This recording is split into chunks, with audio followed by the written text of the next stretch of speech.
Hello and welcome back to the All Things Strongman podcast. We're back now with, I believe, episode 7. We're rattling through these, and it's really good to get a number of different guests on. Obviously, we had the build up to Britain's Strongest Man, which obviously a couple of weeks ago now. And now we're moving on to some other exciting conversations with some other great guests. And we're starting off with an absolute legend of the strongman, especially in the UK at the moment.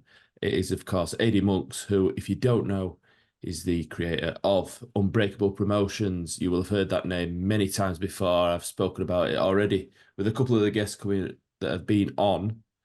But how are you doing, Adie? Yeah, I'm good. Yeah, I'm not too bad at all, mate. Busy as ever. It is, but yeah, no, good. Looking forward to this. Yeah, we had a little conversation before we started this. You're normally the guy asking the questions. How are you feeling being in the hot seat for once? Yeah, it's a weird one, obviously, because when you're doing your preparation for these sort of podcasts, you get your questions and you kind of get it all lined up and that, and you kind of ask the question and then the other person does a lot of talking, and you kind of jump in and all that sort of stuff. But when you're kind of sat on the other end, having the questions asked of you and not knowing, kind of what they're going to be, and it's a slightly different experience, I guess, but still a good one. Yeah, I'm sure I won't ask you anything too questionable. Well, I won't try and trip you up, don't worry. Yeah, good. But yeah, as I mentioned there, obviously the owner creator of Unbreakable Promotions. Um, just talk us through the exciting time and exciting journey that your company's been on over the last couple of years. It's been an incredible journey. Yeah. I mean, it's kind of been over the course of the last 3-4 years, maybe, sort of thing. And I think like with most sort of strongman stuff, I mean, I started out as a competitor. Kind of did some novice, went into the masters and all the rest of the sort of stuff, and competed, and for best part of maybe 10 years, something like that. And I think it would be fair to say that, and I think most athletes would say this, is that you have varying experiences as you go along. And I thought, I'd like to kind of do this sort of thing. I'd like to, I started out with, quite with some novice comps and stuff like that sort of thing, and found my feet a little bit, and got the bug for it, really. And thought, okay, and obviously it's kind of expanded quite rapidly from that point. But yeah, it was really born out of being interested in it, but also, kind of wanting to take an athlete's first approach, and really kind of make them the center of what you're doing, because they are the show, so it's that's kind of where I kind of come from it. And having been an athlete, I kind of understand the things that are important to athletes. So that's kind of what I try to make the cornerstone of, my preparations and, the way I do things.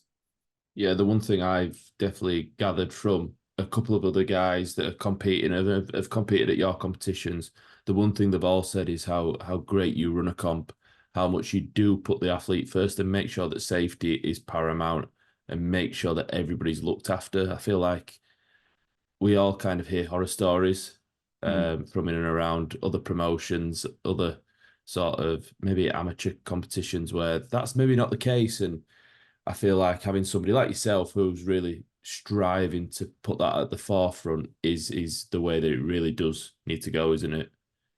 Yeah, I mean, I mean, obviously you would have seen the same as everyone else. There's been a few court cases that have been floating around over the last sort of few months, year. And I don't want to comment on the whys and the wherefores of that, to be honest. But I think the way I look at it is that you should be able to. Strongman's a dangerous enough thing. Whatever, you're lifting heavy stuff, you're moving things, people are going to trip over, biceps are going to tear, and that's all part and parcel of strongman. And I think pretty much everyone kind of accepts that risk. Do you know what I mean? But what you shouldn't have is a situation where you're injured because of, something's not been thought out, or a piece of equipment's not fit for purpose. And I'm being honest, I've competed at competitions where I've gone, this is a bit, Yeah. I'm not wholly kind of happy about this, but you kind of get on with it a little bit, sort of thing, like, and I was very lucky and I never had any kind of major injuries off the back of being in a competition or anything like that. But you should fundamentally be able to sign up for something, train for it, turn up, have a great day, because it is meant to be fun. Have a great day, compete, enjoy yourself and go home. And yeah, you're going to be sore. and you might have a few niggles and stuff like that, but you shouldn't fundamentally be broken in a way that stops you, because we've all got day jobs. You got to you compete on a Saturday afternoon or a Sunday morning. You've got to get up on Monday and go to work. So I think it's important that as much as you can possibly do as a promoter is to do everything that's within your control to make it as safe as you possibly can. Yeah, I feel like that is a big key when anybody's putting on a competition. You look at the lengths that guys like Giants Live, they really do go to the extreme to make sure that the kit that they're using is safe as can be. Obviously, as you say, it's not a risk-free sport. Unfortunately, we've all unfortunately seen people. That's what makes it exciting. Well, yeah, in a way, isn't it? In part, yeah, yeah, it is because there's that risk. Yeah, I mean, there's like it or not, there is an oddity factor to strongman, and strong woman.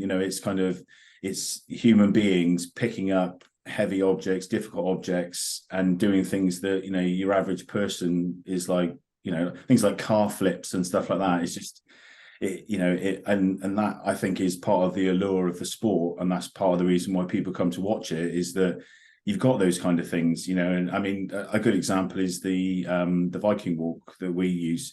It's just this huge kind of wooden log that you carry up and down on a frame, for those of you that haven't seen it. But it even makes 6'10", 200-kilo guys look small. And when the crowd's watching it, they look at it and they're like, that guy's massive, and that he's really toiling with that, or it doesn't look small in comparison to him, and they can kind of relate it in that way. And I think those sorts of things is sometimes is what gets people to be fans of the sport, and as they go farther in, they obviously learn more about it and stuff like that. But I think certainly when you kind of talk about things on the TV at Christmas and stuff, people just see a load of massive human beings doing crazy things that they don't think is possible, and that's kind of where the magic is, I guess, in a way. It is, absolutely. And obviously origins of strongman coming from sort of circus performers and those unbelievable acts of strength, and it is at the end of the day an entertainment sport, I would say. And that's the thing as well, is that with talking about promotions, I guess it's kind of it is about who's the strongest person, but it is also and depending on what level you're competing at here, but there is a show element to it. It's got to be entertaining, and it's got to be exciting, and do you know what I mean? So it isn't always going to be the strongest guy that it gets the best reaction. There are some kind of really good examples of guys that maybe weren't the best or the strongest, but were huge fan favorites based around their personality and their charisma and just how they engage with people, and I always kind of look at it as almost like a triangle of things. You've got kind of strength, charisma, and personality. If you get the three of them, you're going to get a massive impact on, whether it's at Giants or SCL or wherever it might be. From a TV audience and people in the crowd, you can see it. It's almost like when you see someone that kind of has those things. I mean, and Evans Nana is a really good example of that. He's full of personality and charisma and a really strong guy, and you can see people warming to him. And Gav Bilton, another great example of that. He's someone that just people connect with as a person, and there's all the other things we were just talking about. You beat me to it there. I was going to mention Evans Nana, obviously an absolute character. If anybody's ever met him or ever seen him at a Giants Live, he's obviously been to two now, so a lot more people have been exposed to the absolute enigma and just bundle of energy that Evans is. If anybody's met him, he's one of the sweetest, most loveliest guys, as I'm sure you'll attest to. How did the sort of relationship between you guys sort of start to grow? So it's, it goes back a few years now. So where we were in Turkey at the SCL final, maybe 2 or 3 years ago now. And Evans kind of came, and I hadn't met him before, and we sort of kind of got talking, and as you've kind of said, he's a friendly guy and this sort of thing. And we sort of sat down talking, and we were talking about how strongman careers develop and some of the bits we've just been touching on, and I guess maybe I gave a little bit of advice, based on what I thought was good advice, sort of thing, like, and that kind of started a relationship, and we kind of moved kind of forward from there. And, we kind of formalized it probably about a year later, maybe a little bit more into, I kind of manage Evans's career now, sort of thing. So I work with him really closely around, events, preparation, competitions, marketing and, sponsorship and stuff like that. I mean, to be clear, I'm not his coach. I don't, that's not, I mean, Loz is his coach. He does all that sort of side of things with him. I just do the other bits around the edges sort of thing. And, generally, as kind of travel to the competitions with him and, kind of work backstage and just, help him to get himself into his best position. But, awesome guy and going to be a big, big star without a doubt. He really is. And he's really coming to his own, especially the last 12 months. I feel like we've really seen that development of his actual strength side of it. Take the charisma and the personality aside, that's always going to be there. But his strength's really coming on. He's obviously, I mentioned earlier, been to 2 Giants Lives now, won an international comp, won one of the SCL competitions, I believe, Portugal. Yes. Off the top of my head. Do we see him potentially a world strongest man this year? Is it maybe a little bit too early? Yeah, maybe. I mean, it depends on how you view these things, because obviously there's always a blend to be had, sort of thing, and there's certain people that will obviously get an invite back because of where they placed the previous year, and but obviously it kind of, my understanding of it anyway is it kind of you have a kind of almost like a Brits, a rest of, or Brits and Americans, Europeans, and then there's a kind of a rest of the world category. Obviously, Evans represents Ghana, so I guess he falls into that category. So, who knows? I mean, it's it kind of goes back to the point we were making about that kind of blend of personality, charisma, strength. He ticks all those 3 boxes. I mean, I'm nothing to do with that cycle of decisions. I have no inside information or anything like that. I mean, I think he'd be amazing at it. I think he'd be great for the competition. But as to I mean, it can't be far away now when they're going to announce, because the Brits was kind of the last piece of the jigsaw. With started dropping a few names. I think obviously the guys that are former champions, the guys that have automatically qualified through obviously podiuming at Giants Live, I think they've announced those guys. And then I think it's just the second half of those kind of entries for this year that we're just waiting on those names. It depends. I mean, and I don't know the answer to this, but it depends on, they've taken different numbers on different years, so it's kind of been 20, 25, 30, and obviously that's going to affect the mix and the numbers and all that sort of stuff. So yeah, I mean, it's interesting, it's exciting, because it's going to kind of come out in hopefully in the next few weeks, I would say. And fingers crossed Evans will get the nod, and we can jump on a plane and head out there. Would be nice, I suppose. Obviously we mentioned a little bit about SCL. Your involvement with SCL is kind of where me and you first got into contact. Yeah, that's true. Way back when. I think you were pretty much one of the first guys to reach out to me when I started the All Things Strongman page on Instagram, and been a real big supporter of the page. So thank you very much for that. You're very welcome. It's great content, mate. It's great content. Thank you. How did the sort of relationship with the Strongman Champions League come around? So almost by accident in a way, right? Because, happy accident. Yeah. I mean, I obviously was aware of the Strongman Champions League, and I mean, it's been around for a really long time, sort of thing.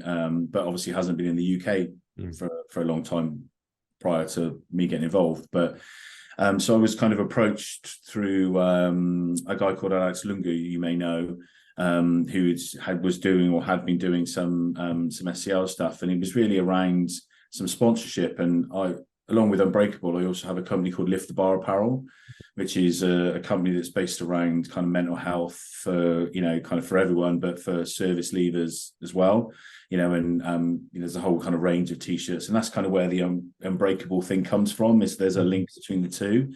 And so I kind of sponsored an event out at SCL Romania, and kind of went out and I had a great time and all the rest of the sort of stuff, and I was kind of sat there watching it, and I was thinking, I can't believe this isn't in the UK. I mean, like, the UK is a massive market for strongman. It's madness that they're not.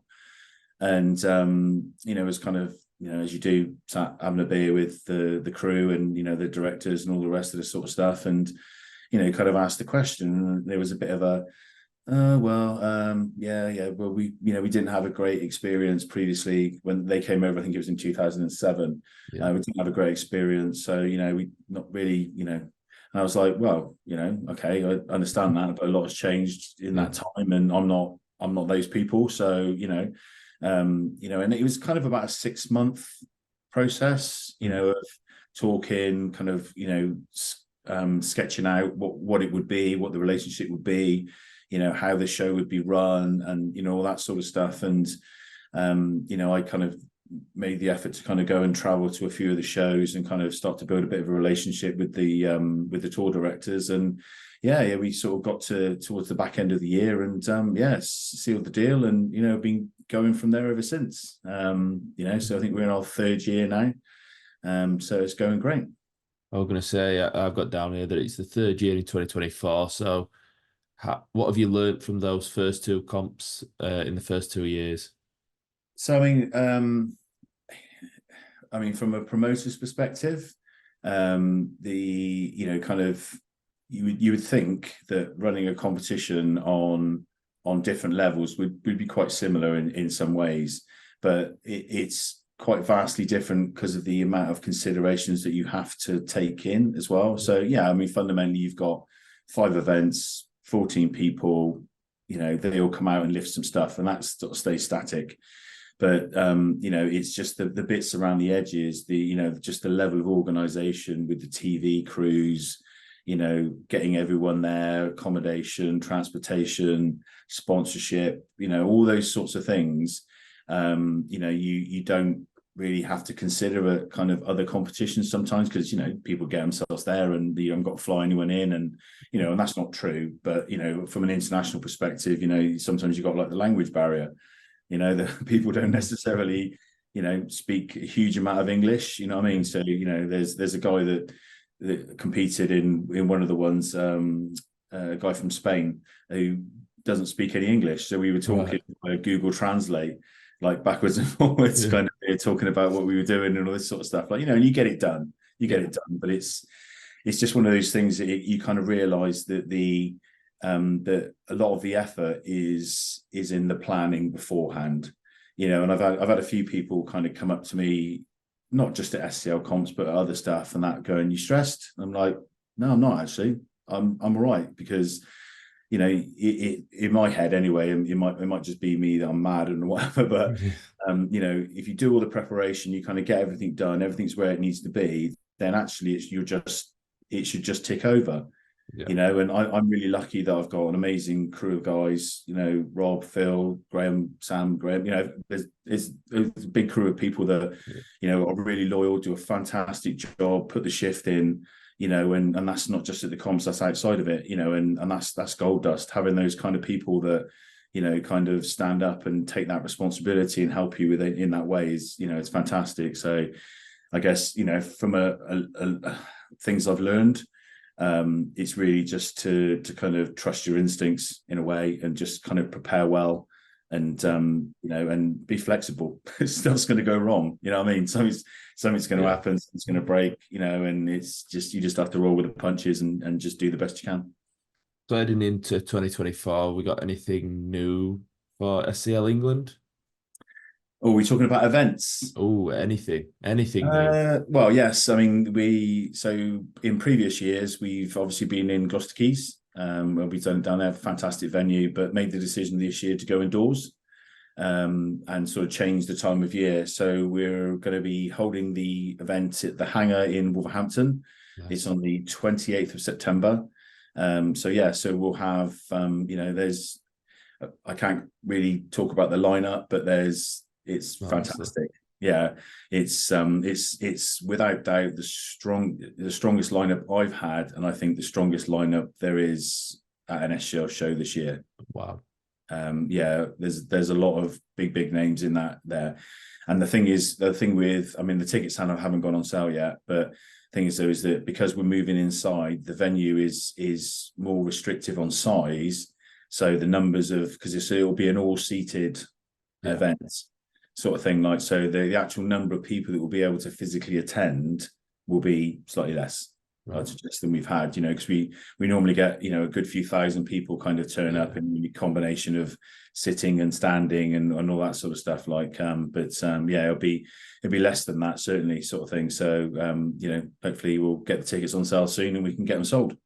Yeah, so just for anybody who wants to go to that SCL England event, keep your eyes on the Unbreakable Promotions, Instagram, socials, pretty much every social media at you. So as soon as the tickets are on sale, Adie will have them live, and just definitely go along to them. I've seen them. I've not been able to get along to one. I keep telling Adie I'm going, and then something crops up. You're always welcome, mate. I know. I'm meaning to, and I'm hopeful I'll be able to come to this one. Don't hold me to it though. Something might crop up. But yeah, definitely get along. I've seen the videos. The Viking walk, as Adie says, I really want to see that live. I want to see that in person. I've seen the video of Gab Bilton doing it, and you mentioned it earlier, making massive blokes look tiny. And I think the Viking walk does that. Well, we've got a few new surprises coming in this year. It's I won't talk about just yet, because obviously we're going to be doing like sort of event sponsor announcements and stuff like that sort of thing. Like, but yeah, there's some new events coming out that people maybe won't be expecting or haven't seen for a while, and some variations on existing stuff that you see other people doing. So yeah, there's some good stuff to come. Well, if that's not a teaser for people to go and buy tickets, I don't know what is. Buy them now. Yeah. Strongest lineup in SCL this year. Some new and exciting events that we've maybe not seen for a while, and a brand new venue that's going to look amazing. What more do people want, mate? Well, yeah, that's the thing, isn't it? Is creating. It's about creating that environment as well. And it's people that love strongman. I kind of, in a weird way, I look at it is that there are people that love strongman, and they're dyed in the wool fans and have been fans for years, and then there's the people that might have a passing interest. They might watch it on TV at Christmas and stuff like that sort of thing, and they kind of know what it is. They're the people that I want to get interested, because that's how you grow the sport. Your die-hard fans are going to be your fans until the day they die. Do you know what I mean? It's in the blood. Do you know what I mean? It's one of those kind of sports where people are really passionate about it. But the more people that we can kind of bring in that are on on the fringes, have an interest or even an awareness of the sport, the more people you get into events, not just mine, other people's events as well. The wider the knowledge of the sport grows, the more kind of visibility there is, the more sponsorship that you can bring in, the more money that we can feed to the athletes. We can prize money and I mean, I sort of try to invest the money back into the actual show and make the show better and grow the show in that way, sort of thing. And I think in a way, it kind of benefits the athletes from that perspective as well, because of the environment that they're working in. Yeah, absolutely. I mean, that's amazing, because it is all about that. It's about trying to grow the sport. I'm a big advocate for trying to grow the sport. That's why I created my page, trying to get it out there to more people. And I know I have conversations with friends that, as you say, watch it at Christmas time and know of it. But then also sat there looking at me when I'm like, oh, I'm going to do sort of a Strongman Instagram. And they're like, it's only on at Christmas. What do you mean? You're not going to have it. You're just going to do it for December and that's it. No, it's actually, and when you start explaining the calendar, they're like, oh, wow, interesting. And what? It's in the UK. And it's like, obviously, if you can't tell, I'm from Yorkshire. So having Brits in Sheffield and Europe's in Leeds, it's perfect. Absolutely perfect to try and sell it to my friends anyway. Not managed it yet. I'll get them along though one day. One relationship that you kind of have grown over the last sort of 12 months, I've seen, is the partnership with Official Strongman. And I've really enjoyed seeing it. Obviously, you put on the England's qualifiers last year, obviously at Gloucester, in the same venue that you used for SCL England, with I think it was 5 or 6 guys, then going on to England's Strongest Man that was in Doncaster last year. Paddy Haynes obviously coming through that qualifiers and making it onto the podium and then making it to Brits. It's amazing to see that ladder sort of forming. But how pleased were you to be able to get in and start working with Official Strongman? I mean, yeah, it's fantastic. I mean, we the kind of relationship, it sounds like I have a lot of luck but the relationship kind of came around in a slightly broken way, because there's a guy called Dale Peters who runs Big Dog's strongman stuff, which the Viking Walk and my logs and all that sort of stuff come from as well. And he used to run Britain's Strongest Master. I think he stopped in about 2019 because then COVID and all the rest of the sort of stuff. And I'd sort of been competing in the Masters category for a while, and we were sort of, I knew him through other things, sort of thing. And I was kind of saying, you're going to run it, I want to compete and all this sort of stuff. And at the time he wasn't in a place where he wanted to run it. So he kind of handed it across to me. Right. And obviously I was already running competitions anyway. And I was like, great, I'm kind of getting a bit old now even for the Masters now. So I'll retire and kind of, promote it. And, and again, I think it's another class that, has grown massively in the last sort of 12 to 24 months. And it's fantastic to see that, there's all these opportunities for the Masters athletes. Obviously that kind of brought me into Darren Sadler's world. Because obviously it's had those kind of links through to OSG and sort of stuff like that. And again, we sort of, started talking about competition and all that sort of stuff. And I'm, it's a kind of a fairly slow process sort of thing. Like, we talked about that one, and then, our conversations kind of built a little bit around, what other stuff could we do? And, and it's grown into this thing that we kind of see now, because, you kind of have, obviously the England Strongest Man qualifiers that runs through the path we just kind of talked about. You've got all of the women's side of things, from opens all the way down to 64s, all the way through to Britain's Strongest Woman now, because we're going to run Britain's Strongest Woman 64, 73 and 82 later in the year. So that'll be the kind of, the opportunity for the weighted classes, if you like, to hold that kind of Britain's title. And obviously the Masters stuff, we going to do England's Masters this year, and onto Brits at the end of the year. And what I've tried to do in the background is, and this is kind of in consultation with, Darren and Lynn Morehouse from Official Strongman, is kind of build out that kind of, I always describe it as the bottom half of the pyramid. Do you know what I mean? The kind of the Giants Live OSG kind of competitions at the top of it are very, well defined and run really well, sort of thing. And then there's that kind of bit below that had existed, but I think from having been an athlete's perspective, I think it wasn't always 100% clear as to what routes you had to go to, what competition you needed to, if you wanted to kind of get to this competition, what competitions do I need to do to qualify, and all that sort of stuff. And I've sort of spent probably the last sort of 12 months trying to build all of that out, to the point now where we sort of, obviously we talked about the England Strongest Man route, but on the women's side, you kind of have, England, Ireland, Scotland and Wales all aligned, that all have their competitions all the way through the weight categories and Masters, which have a pathway to take them all the way up to Brits and on to OSG Europe and on OSG Worlds, and that's kind of a clear path. And, there's some great promoters that are doing the shows in the different countries, and you know what I mean? And everyone's playing their part, but it's just kind of getting that kind of clarification and, and everyone kind of understanding what you need to do and where it gets you. And I think that's beneficial for us as promoters, but also as for the athletes and for the fans as well. They can see, that there's uniformity, and that, it's not a case of if you do this competition, you get an invite to this one, but if you're in England, you don't get an invite to that one. And, it kind of makes it a little bit confusing. So I'm really glad to have kind of got that all, kind of agreed and in place. And, and it's, I think it's a big step forward certainly for the women's side of the sport, to have all that clearly sorted.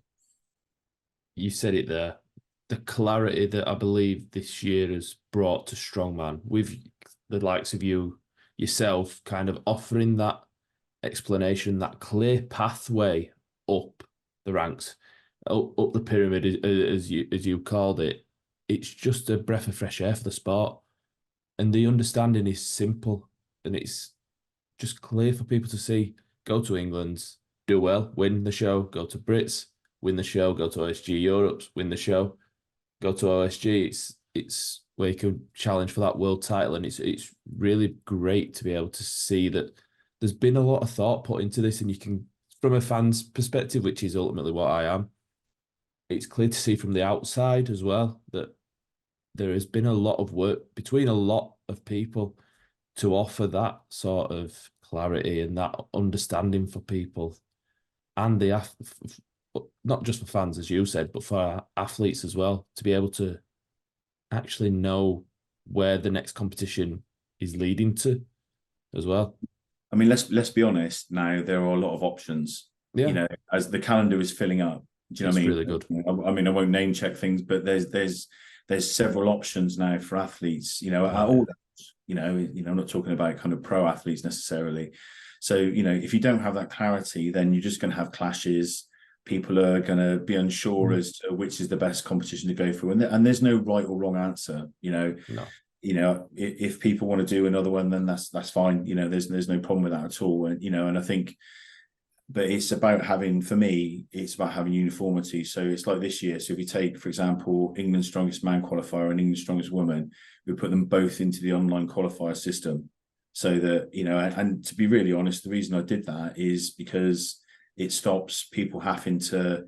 It's about cost to an athlete. If I'm being really honest, you know that. Yeah, I mean, I know some people enjoy regional comps and all that sort of stuff, and I'm not saying that that's the wrong thing to do, but you know, by the time, you know, and I've had this personal experience myself. By the time you've gone to a regional comp, you've paid to enter, you've paid to travel, you pay for your hotels, time off work, and all that sort of stuff, just to qualify for the next show. It can get expensive. Yeah. Do you know what I mean? And it's you know, for me, it's much better to do an online qualifier, and I know that there'll be other people that won't agree with that, and that's fine. You know, that everyone kind of gets the same shot at it, and you know, the top people go through, and you know, it's just one comp. You know, you pay your money, and through you go, and the pathway is clear for you. Yeah, I think I've seen a few people, especially when it comes to the England Strongest Man online qualifier, because a lot of people were like, so what, there's an online qualifier, then there's a qualifier. Yeah, And it's a bit of an odd one, but the yeah. problem we had last year, and that's to explain the reason why we've done that, is that competition filled up in literally about 3 days. I'm not surprised. And yeah, and bearing in mind at that stage it was the first year, and people don't necessarily fully understand the pathway and where it gets you. You know, so it actually was, you know, a little bit slower than I thought it might be in some ways, but you know, the online qualifier is purely just a filtration system, you know, and it, you know, because you know, if you kind of think about the online qualifier as a start point, and then a Giants live show is the end point, that's a pretty epic trajectory. So you go through 2 competitions, and you're stood next to Luke Stoltman, Tom Stoltman. You know, Paddy's a great example of that. Yeah. You know, I mean, Paddy's a great athlete. Do you know what I mean? I'm not saying, you know, he wouldn't have gone on to, you know, kind of, you know, that sort of stuff. And it isn't, you know, I'm not trying to take credit for anything like that, but it's, you know, that the opportunity to kind of do that competition, go to England's, and then go on to Brits. It's almost like hop, skip, and a jump, and you're competing against people that you watched on TV. You know, and you know, Paddy's done all the work and put the effort in, and you know, and all that sort of stuff. So you know, he's not like an easy ride or anything like that sort of thing. But you know, I think just having that pathway there, is you can go from submitting 3 videos in an online qualifier, do 2 comps, and you stood next to Tom Stoltman. Yeah, that's mad. I think a lot of people sort of jumped on the fact that online qualifier, and I don't know why, because I think you put it out, there's a minimum of there's at least 30 people that's going to be qualifying up to the in physical qualifier. So it's not like there's 10 places, because obviously the talent in England's absolutely incredible, especially at that open category.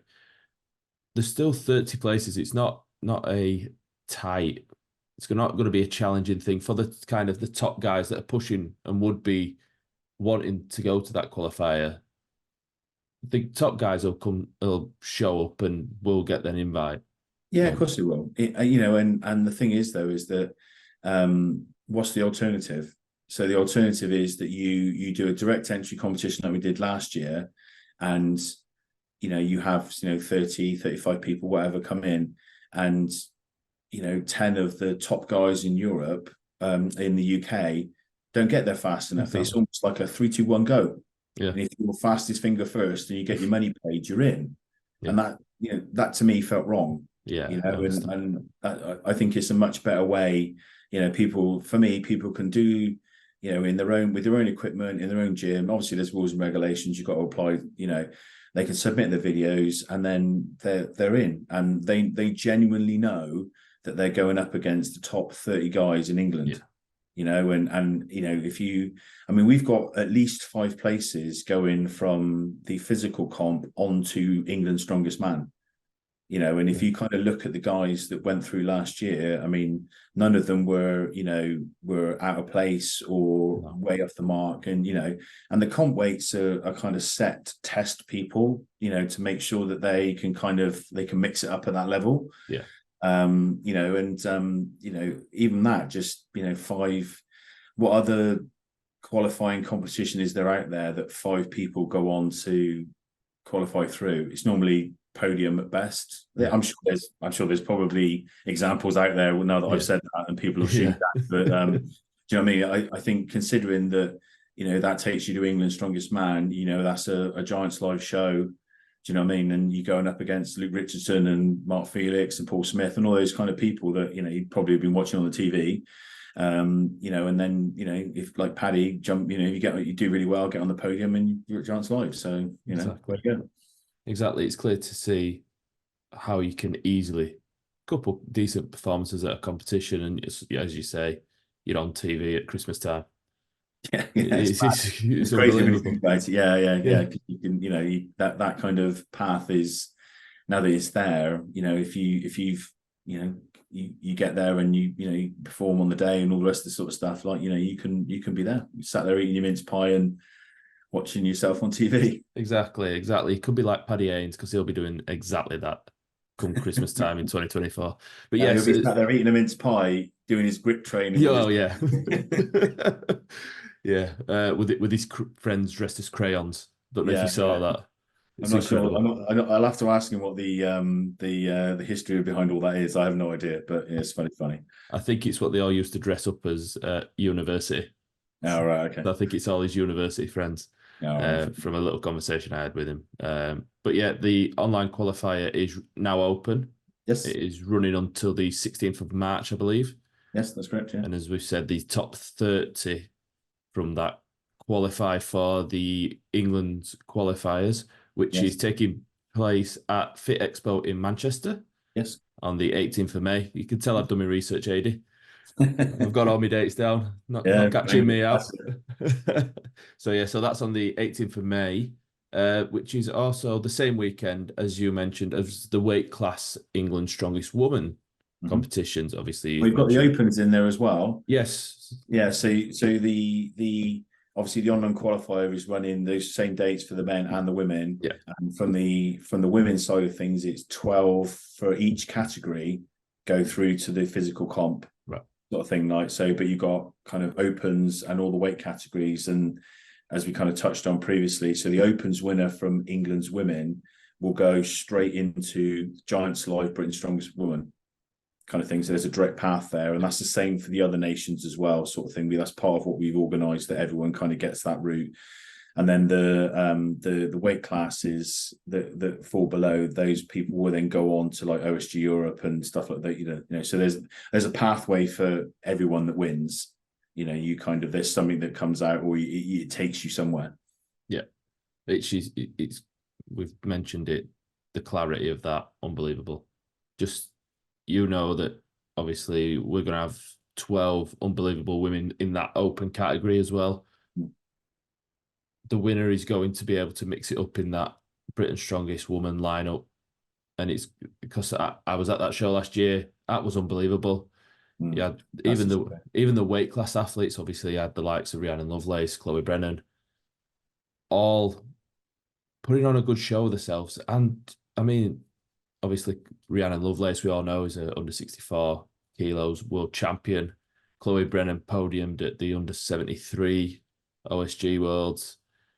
They're not weak ladies. They are very strong in their own right, but when you put them obviously up against ladies like Rebecca Roberts, Lucy Underdown, Andrea Thompson, Donna Moores, obviously, and multiple world champions between them at the open category, for them to be hanging around and not looking out of place at all were a great showing. And I'm sure you running these competitions for England is trying to find that next kind of crop of ladies who are going to be up there really hanging around with these unbelievably talented women.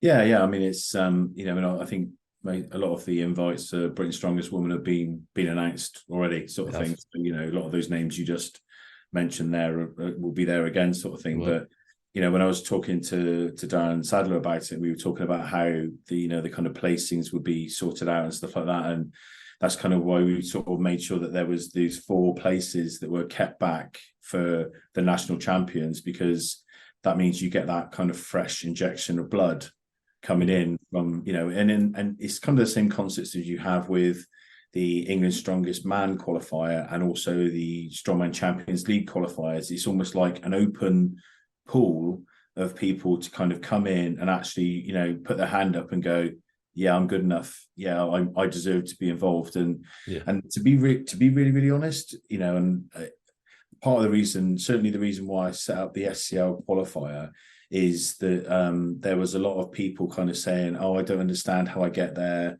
It's not fair. I'm not getting an opportunity and all that sort of stuff. And it was, and I kind of understand.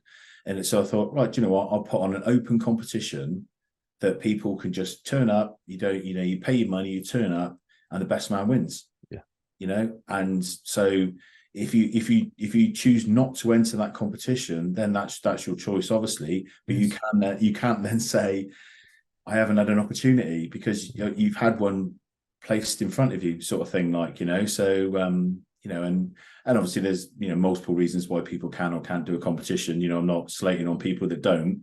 I'm just kind of making the point that having those like open access things at the bottom of that pathway is really important to give people to the opportunity to kind of put their hand up, show up, and kind of go, give me a chance, almost, like. Yeah, absolutely. If you're giving people the opportunity to, as you say, come up and prove themselves, and basically giving them a best strongest man wins kind of opportunity. And you can't please everybody. I'm sure you've learned that in your lifetime. Yeah. Unfortunately, you can't please everybody. Somebody will have a moan, regardless of whichever way you do it. It's similar to these online qualifiers for England. You're giving people a chance to do it in their own home, in their own gym, with their own equipment, for the most part, and there's still people complaining. Yeah. I mean, and it's one of those things, isn't it? Is that as you say, you won't please everyone all the time, sort of thing, like. And I mean, and part of what we've been sort of trying to do this year is we kind of launched Unbreakable Media as well, which is again, that's born out of my personal experience. I've sort of, as a promoter, I've had really great experiences with photo and video and stuff like that, and I've had some pretty poor ones as well, to be honest. And it was not about sort of trying to revolutionize the industry. It was really just about trying to create a product that me and Sean Butler, who's the guy that kind of does Unbreakable Media with me as well, that we thought that was great, and it kind of ticked the boxes from a kind of video and from that technology side of things, but also from a promoters, and kind of work together to kind of work out how you could hang those two things together, and it would work really well. And sort of from both the photo, video, and obviously we're sort of doing live streaming as well now, so we'll be live streaming a lot of the competitions that we've talked about this year, sort of thing, like. And again, it's a little bit, I guess the kind of the mantra, if you like, of Unbreakable Promotions is about quality, about trying to do things the right way. And it doesn't matter whether it's the popular way to do it, or for me, in all things, the quality of something is the most important thing about it. So, and we sort of try to do that with the media side of things as well, and make sure that when we, photos and videos, we do the best possible way that we possibly can, because it's about the customer, it's about the end person that, gets that photo or gets that video. It's a really important moment in their life, their day, or whatever sort of thing. And same with the live stream. And, if you're going to pay to watch something, you want it to be the absolute best quality you can be. And, there's a few things that we've got coming this year that, I think people are going to really enjoy. We've got some great commentary teams coming in and all sorts of stuff so. It's I'm really looking forward to that kind of side of things as well. And when you kind of bring the two of them together, I think it works really, really well. Absolutely. It's been great to see some of the Unbreakable media stuff that has been coming out. I know you've been here, there, and everywhere. You've been branching out as well. It's not just all strongman. I noticed you were doing some wrestling stuff as well. Yeah, we've done some great. wrestling. We did some powerlifting, and and all that sort of stuff's kind of still ticking over as well. And it's a media company. It happens to be associated to Unbreakable Promotions, but actually it can kind of work in pretty much any environment sort of thing. And we've had discussions with several different sports outside of the ones that we just talked about, about kind of providing those services and live streaming and doing all sorts of stuff. So it's going to be a busy year. It's nice to hear. It's always good to be busy, I suppose. Yeah, that's true. That's true. Yeah. Just to round out the strongman talk, obviously we've mentioned the Britain's competitions that you've got running in November, which will be at Fit Expo Birmingham. Yes. You've got sort of the weight class for the women's. Obviously, the Open Britain's Strongest Woman will be taking place in York on the 22nd of June in that doubleheader with England's Strongest Man. So it's just the weight class women's, but you do have Britain's Strongest Master there as well. Yes, I mean, we're also, because the one in Birmingham is a 3-day event. So on the Friday, we're going to do a log and deadlift challenge as well. Oh, lovely. So yeah, for your static monsters, if you like, sort of thing, but your deadlift specialists and all that sort of stuff. Yeah, so we'll run that on the Friday.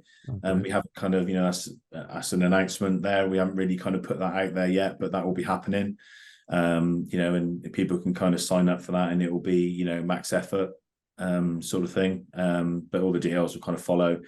And then, as you say, Britain's Strongest Woman, the weights, if you like, in on the Saturday, which is the kind of the main event, and then the Sunday is Britain's Strongest Master. And hoping that, obviously we had Loz last year, and and I hope to have a few other people this year as well, sort of thing. And it's it's a great comp, and I'm quite passionate about the Masters as relatively recently a Masters athlete sort of thing. It's a great community that's kind of really growing fast, which is fantastic. I feel like that's been a bit of a whistle stop tour of what you guys have got coming up in 2024. Yeah, we kind of rattled through it, to be fair. All rattled through in just under about 50 minutes. It's to listen to the kind of development of Unbreakable Promotions over the last sort of few years is absolutely amazing. And I just want to say, from everybody, from a fan's point of view, thank you for all the work that you do, putting on these shows, all the effort that you do behind the scenes, in trying to provide all the fans with more strongman to be able to watch, which is ultimately what you're managing to do, which is incredible. So thank you for all the efforts that you do put in. No, thank you, mate. I mean, it's appreciated. I mean, it's myself and everyone that's kind of involved with Unbreakable Promotions. It's a kind of a love of the sport thing. It's whether people have competed or whatever sort of thing. Is that, I mean, we were joking around on the weekend, is that myself and Rob and Phil were kind of filling sandbags, which is, anyone that's done it is a horrible task. And we were laughing, kind of saying it's the unglamorous side of promotion. But that's the point, is that all those things need to happen.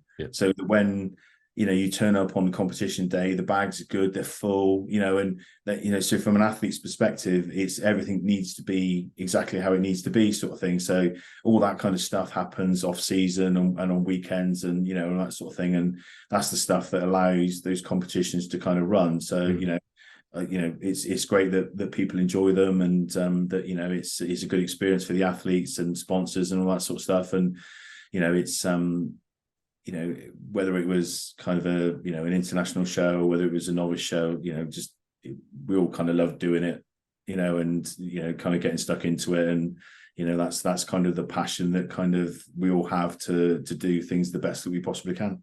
It's about providing that quality, as you say, quality product for fans to watch who have paid money to buy tickets, and also quality for these athletes that are going to be putting their bodies at risk, lifting these incredible weights, mind-boggling at times.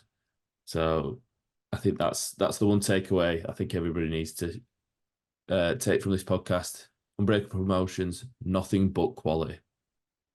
Yeah, bang on. But yeah, it's been a pleasure talking to you, Adie. Thank you for jumping on the podcast. No problem at all, mate. It's been good to talk to you. I've not missed any competitions coming up, have I? No. I mean, the only ones that I guess they're a kind of feeder off of it is the obviously you've got the SCL qualifiers. So there's one being run in Burns Gym up north in Edinburgh kind of way on the remember the date now, the 29th of June. And then there's the southern one, which is actually in Wales, which is down at Area 51, which is on the 6th of June. So it's they're both filling up nicely now, and obviously the winner of those two competitions gets a place at the main SCL show at SCL England. So it's a great pathway. Nice. Look out for those. I'm sure I will have updates of who wins those qualifiers, and who will be making it to SCL England on my Instagram page. I'm sure I do like to put a lot of promotion in to SCL England because I know how good of a job Adie does. So keep your eyes peeled on that. We'll have some results. But yeah, once again, just finally, thank you, Adie, and thank you to everybody who's listened to this podcast, whether you're listening to it on your way to work, you sat down having your tea, listening to it. I don't know why you've got me talking to you while you're eating. A little bit insane, but hey, thank you for listening all the same. And I will catch you on the next one.